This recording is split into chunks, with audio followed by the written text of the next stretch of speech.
बिस्मिल्लाहिर्रहमानिर्रहीम। अस्सलाम वालेकुम मेंबर्स व्यूअर्स, होप सब खैर खैरियत से होंगे।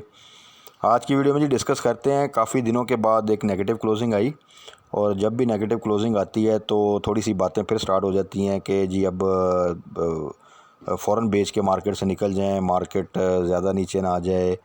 और पहले हमने देखा भी, आपको याद होगा कि जब मार्केट डिप लेती थी तो 42,000 से डिप लेती थी, जब 41 पे आती थी तो बातें स्टार्ट हो जाती थी 36 की, 38 की, 35 की।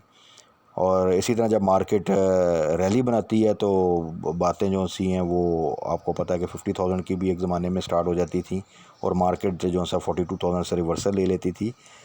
तो देखें, हम जब से भी डिस्कशन कर रहे हैं आपको याद होगा कि एक टाइम था कि कंटिन्यूसली हम डिस्कस करते थे, एक स्पैन था मार्केट का, पिछले साल भी और इस साल भी तकरीबन 3 से 4 हज़ार पॉइंट का, जिसमें मार्केट मूव करती थी।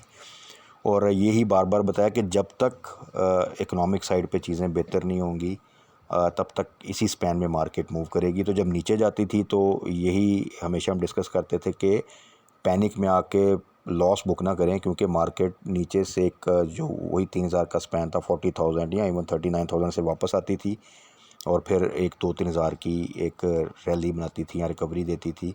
और जब भी वो 42,000 से ऊपर आती थी वहाँ पे हमेशा ये सजेस्ट किया कि यहाँ पे अब आप एहतियात करें, प्रॉफिट टेकिंग करें, और क्योंकि वहाँ से मार्केट जो है नीचे जा सकती है और मार्केट फिर इसी तरह नीचे जाती थी। उसकी रीज़न सिंपल थी, देखें कॉमन सेंस थी, क्योंकि ये चीज़ जब नई थी, आज से अगर 1.5 साल पहले देखें तो वो एक आप कह सकते हैं कि अनएक्सपेक्टेड हो सकता है। लेकिन जब आपको पता है कि एक चीज़ आईएमएफ के साथ चीज़ चल रही होती थी, उसमें बार बार डिफ़ॉल्ट की न्यूज़ आती थी, इंटरेस्ट रेट हर दफ़ा बढ़ जाता था, इन्फ्लेशन स्काई रॉकेट थी आपका डॉलर जो है अप्रिशिएट करता जा रहा था, तो उसमें हाउ इज़ इट पॉसिबल कि मार्केट जो है वो कोई आपका 5-6 हज़ार की जो एक रैली बना दे।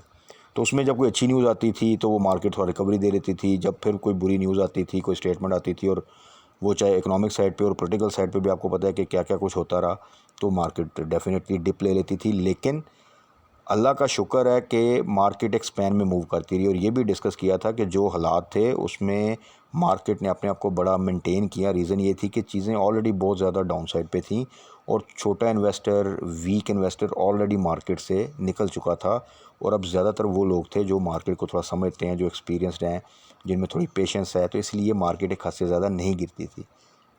और फिर आपने देखा कि जब आईएमएफ की डील हुई, इकोनॉमिक साइड पे चीज़ें देखें बेहतर हुई, तो मार्केट ने एकदम ज़बरदस्त रैली बनाई और काफ़ी अरसे के बाद, मतलब पिछले साल भी आप कंसिडर कर रहे हैं, ये साल भी कंसिडर कर लें कि मार्केट ने जो है वो 45,000 से ऊपर की क्लोजिंग दी। तो आज जो आपकी क्लोजिंग थोड़ी सी नीचे आई है, नेगेटिव क्लोजिंग, इट्स नॉर्मल, घबराने की बिल्कुल भी ज़रूरत नहीं है, थोड़ी सी एहतियात की ज़रूरत है, और स्ट्रेटजी जो सी है बस उसको थोड़ा सा आप फोकस रखें। और जिस तरह के डिस्कस किया था कि कभी भी, कल की ही वीडियो में बात हुई थी कि ये ना बस कीजिएगा गलती के बिल्कुल हाई साइड पे जाके चीज़ों को बाय कर लें और फिर इन लेवल्स के ऊपर अगर मार्केट में करेक्शन आए, और ये तो जस्ट 250 पॉइंट की है, 500 हज़ार की करेक्शन भी आए तो 5,000 की रैली के बाद वो एक नॉर्मल चीज़ है, तो उसमें घबराने की ज़रूरत नहीं है। लेकिन अगर आप हाई साइड पे बाय किए होंगे और 1,000 की करेक्शन आ गई और आपको फिर वेट करना पड़ा, तो वो थोड़ा सा मुश्किल हो जाता है। तो इन चीज़ों को थोड़ा सा अवॉइड करें। बाकी कल फ्राइडे है, उसके लिहाज से क्या स्ट्रेटजी होनी चाहिए, और सेक्टर वाइज और कौन से स्टॉक जो है उनको थोड़ा सा फोकस कर लें, ये थोड़ा सा डिस्कस कर लेते हैं। तो सबसे पहले तो मार्केट को देख लेते हैं। जैसा कि कहा कि आज 247 की नेगेटिव क्लोजिंग दी मार्केट ने, 45,266 पे केएससी इंडेक्स जो है वो इस वक्त खड़ा है। वॉल्यूम बेहतर थे आज, क्योंकि डेफिनेटली मार्केट पॉजिटिव भी रही, फिर मार्केट में करेक्शन भी आती रही, तो बाइंग सेलिंग जो सी है वो काफ़ी अच्छी हुई, अच्छे वॉल्यूम थे। और मार्केट में एक्टिविटी देखें है, बट डेफिनेटली जब बहुत से स्टॉक जिन्होंने अच्छी रैली बनाई उनमें प्रॉफिट टेकिंग आती है, तो फिर मार्केट में थोड़ा सा प्रेशर जो सा वो एक नॉर्मल चीज़ है। प्लस आप सबको ही पता है कि जब भी आईएमएफ की न्यूज़, अब सबको पता था कि वो फाइनलाइज हो जानी है, यूएई से भी पैसे आ गए, सऊदी अरब से भी पैसे आ गए, तो जो एक एक्साइटमेंट थी इन न्यूज़ की, जो एक हाइप थी, वो डेफिनेटली नॉर्मलाइज होगी। जब वो नॉर्मलाइज होगी तो चीज़ें फिर नॉर्मल पेस पे चलेंगी, तो आगे भी आने वाले दिनों में भी आप देखेंगे कि चीज़ें अब नॉर्मल पेस पे चलेंगी।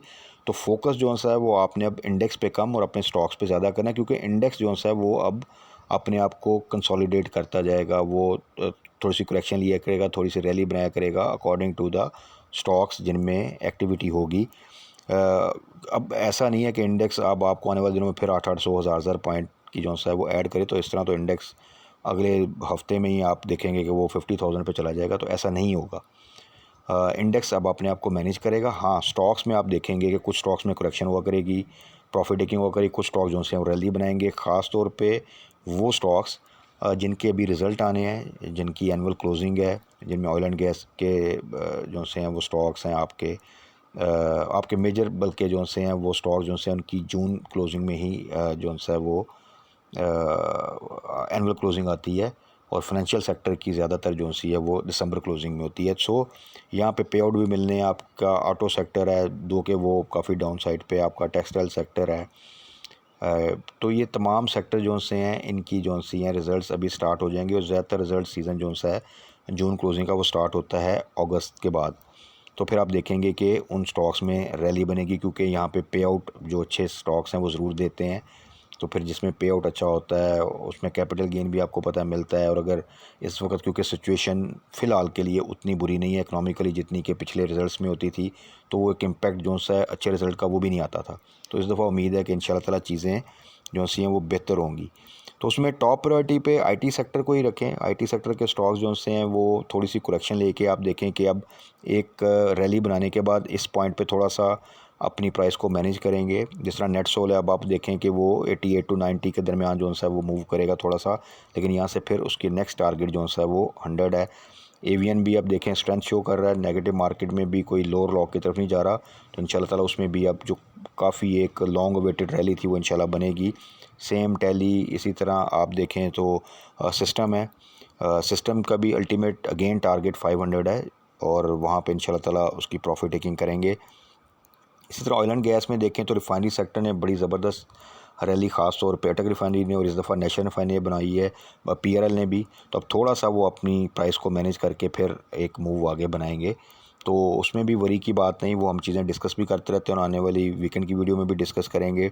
इसके अलावा फूड सेक्टर में थोड़ी सी आज अगर देखें तो करेक्शन थी, बट उसके भी कुछ स्टॉक्स जो हैं वो ऑलरेडी हमें प्रॉफिट दे चुके हैं, और इसीलिए जो भी ये एक रैली बनी थी इसमें ये सजेस्ट किया था कि अच्छे स्टॉक जिनको आपने लॉन्ग टर्म के लिए रखा है, और अगर आप उनमें प्रॉफिट में हैं, अच्छे प्रॉफिट में हैं, तो 50% को आप ज़रूर प्रॉफिट टेकिंग करें, और उसकी जो कैश क्योर होगा उसी स्टॉक को या तो डिप पे फिर बाय करेंगे या किसी और स्टॉक में इन्वेस्ट कर लेंगे। तो ये स्ट्रेटजी सबसे सिक्योर है, और 50% आप होल्ड कर लें लॉन्ग टर्म के लिए, ताकि जो आगे फर्दर दोबारा रैली बननी है या जो पे आउट आना है वो उसको एंजॉय कर सकें। तो फूड सेक्टर में भी नेशनल फूड्स ऑलरेडी हमने 90 से टारगेट किया था, और इस वक्त आप देख लें तो तकरीबन 114-15 पे खड़ा है। मिचल जोन्स है उसमें साइड आइटम है, उसमें रैली बनेगी 72 का लो लगा के, अब ये तकरीबन आप देख लें तो 82 पे आ चुका है। तो यहाँ से फर्दर इसका जो टारगेट है वो नेक्स्ट 100 है इंशाल्लाह ताला। यूनिटी ने आउटस्टैंडिंग जोन्स है वो रैली बनाई, और अभी भी बहुत स्ट्रेंथ के साथ जोन्स है वो अपनी प्राइस को होल्ड कर रहा है, और लगता है कि वो 24-25 की प्राइस भी अनकरीब दे देगा। बट इतनी ज़बरदस्त रैली के बाद मेरा नहीं ख्याल कि इसमें अभी भी कोई लॉस में होगा, और जिसने एवरेज की होगी वो तो ऑलरेडी अच्छे प्रॉफिट में होगा। तो प्रॉफिट टेकिंग ज़रूर कर लें, या विदाउट स्टॉप लॉस आपने जो है इसको होल्ड नहीं करना, और स्टॉप लॉस आप 22 का लगा सकते हैं। उसके बाद प्रेमा में आज एकदम आप देखें डे एंड पे जो है वो थोड़ी सी सेलिंग आई, लेकिन ओवरऑल प्रेमा भी 20+ का स्टॉक है इजीली, तो इसको भी आप होल्ड कर सकते हैं। तो इसी तरह आईटी सेक्टर में डिस्कस कर लिया, ऑयल एंड गैस सेक्टर में भी, और फूड सेक्टर के इसके अलावा कुछ स्टॉक जिस तरह टीपीएलपी है उसमें भी अभी उसने पे आउट भी दिया, उसके बाद उसने प्राइस रिकवरी तो दे दिया, लेकिन अभी मज़ीद उसमें पोटेंशियल है कि वो अच्छी जो है वो गेंद देगा, और उसको हम फर्दर भी डिस्कस करेंगे वीकेंड की वीडियो में। अभी के लिए होल्ड है, आपको आउटस्टैंडिंग परफॉर्मेंस दे रहा है अभी भी, तो उसको भी आप लॉन्ग टर्म के लिए होल्ड करें। इसी तरह मिल्लत, साज़गार जो स्टॉक्स हैं हम डिफरेंट सेक्टर के, तो वो भी माशाल्लाह पॉजिटिव साइड पे हैं।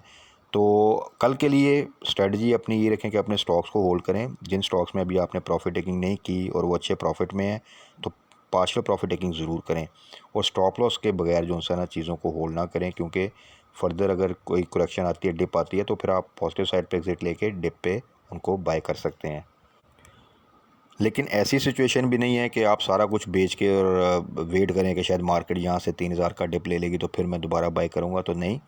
Been the market, been the game, और अपनी प्रॉफिट टेकिंग को भी पार्शियल रखें और अपनी होल्डिंग को भी पार्शियल रखें, तो फिर इंशाल्लाह ताला आने वाले दिनों में आप मज़ीद जो सा वो प्रॉफिट ले सकते हैं। दुआ बस सिर्फ ये होनी चाहिए कि पॉलिटिकल साइड पे कोई ऐसी मेजर ख़राब न्यूज़ ना आ जाए जो कि मार्केट को नेगेटिवली इफ़ेक्ट करे। बाकी मार्केट अब आपकी नॉर्मल पेस पे चलेगी, लेकिन स्टॉक्स जो से हैं वो इंशाल्लाह ताला साथ साथ परफॉर्मेंस शो कराते रहेंगे और उसी चीज़ का हमने बेनिफिट लेना है। तो बाकी वीकेंड की वीडियो में डिटेल में डिस्कस कर लेंगे कि कौन कौन से स्टॉक्स इस वक्त, उनमें क्या क्या स्ट्रेटजी होनी चाहिए जहाँ से हम मैक्सिमम प्रॉफिट जो है वो गेन कर सकें। तब तक अपना ख्याल रखिएगा, दुआ में याद रखिएगा। Stay blessed. अल्लाह हाफिज़।